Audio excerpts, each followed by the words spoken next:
Жалал Абад области, Токтогул району, Тоғыз сақтағычы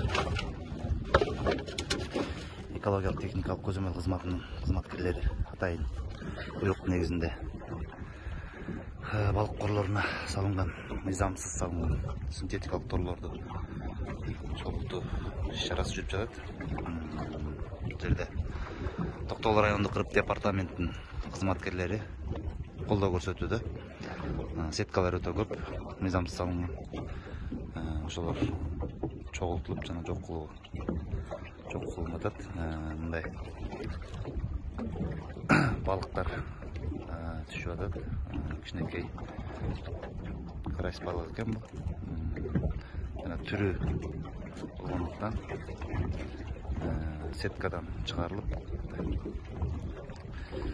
сууга кое берилип атат. Канак кое бербейсиң?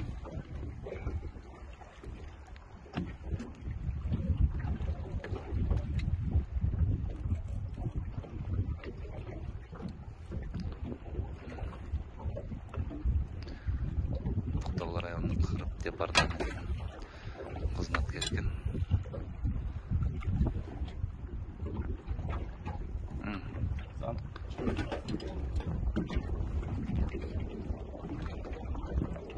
Emre cüde otursun. Sana sıkar. Sıra sıra. Ha? Daha sıra. Ha? Koy vereyim. At. Gitti bak.